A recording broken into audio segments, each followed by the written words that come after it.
ભરૂચ શહેરમાં 3 કૃત્રિમ જળકુંડમાં વિસર્જન કરેલી શ્રીજીની પ્રતિમાઓનું આજે વૈજ્ઞાનિક ઢબે અંકલેશ્વર અને દહેજની બેલ કંપનીમાં કરવામાં આવ્યું હતું।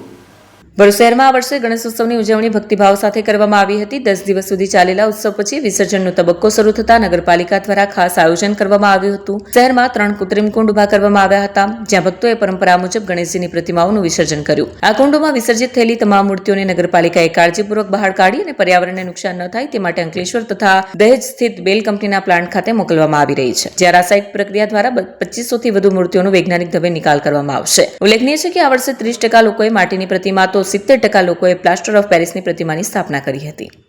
ચાલુ વર્ષે ગણેશોત્સવ નિમિત્તે વિસર્જન માટે ભરૂચ નગરપાલિકા દ્વારા દર વર્ષની જેમ કૃત્રિમ પોન્ડનું નિર્માણ કરવામાં આવેલ હતું, જેમાં જેબી મોદી પાર્ક ખાતે, બક્તમપુર અને જાડેશ્વર ગાયત્રી મંદિરની બાજુમાં 3 જગ્યાએ કૃત્રિમ પોન્ડ તૈયાર કરવામાં આવેલા હતા। એમાં જેબી મોદી પાર્ક ખાતે 5મા દિવસ, 7મા દિવસ અને 10મા દિવસનું વિસર્જનની વ્યવસ્થા કરવામાં આવેલી હતી અને બાકીના 2 કુંડ ઉપર 10મા દિવસના વિસર્જનની વ્યવસ્થા કરવામાં આવેલ હતી। 10મા દિવસ, 5મા દિવસ અને 7મા દિવસના વિસર્જનમાં નાની મોટી થઈ અને લગભગ 2600 જેટલી મૂર્તિઓનું વિસર્જન શાંતિપૂર્ણ રીતે વાતાવરણમાં કરવામાં આવેલ હતું।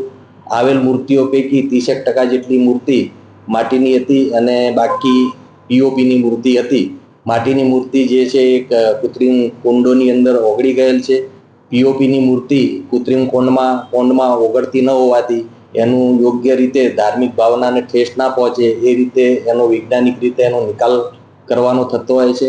ભરૂચ નગરપાલિકા દ્વારા ગુજરાત પોલ્યુશન કંટ્રોલ બોર્ડના સહયોગથી અંકલેશ્વર ખાતે આવેલ બેલ કંપનીનો સંપર્ક દર વખતે કરવામાં આવેલ છે। બેલ કંપની દ્વારા નગરપાલિકા કુંડમાંથી મૂર્તિઓ નીકાળી અને એમની ગાડીઓમાં વ્યવસ્થિત રીતે ભરી આપે છે અને એમના પ્લાન્ટ ઉપર લઈ જઈ અને યોગ્ય રીતે એનો નિકાલ કરવામાં આવે છે। સાથે સાથે નગરપાલિકા તરફથી અમે અપીલ પણ કરીએ છીએ કે આવતી વખતે ગણેશોત્સવ જ્યારે પણ કરવામાં આવે ત્યારે પીઓપીની મૂર્તિ સદંતર બંધ કરી અને માટીની જ મૂર્તિનો ઉપયોગ કરે, જેના કારણે વિસર્જનમાં બી સરળતા રહે અને વિસર્જન કર્યા પછી કોઈ પણ પ્રકારની ધાર્મિક ભાવનાને બી ઠેસ ના પહોંચે અને યોગ્ય રીતે મૂર્તિઓનું વિસર્જન થાય।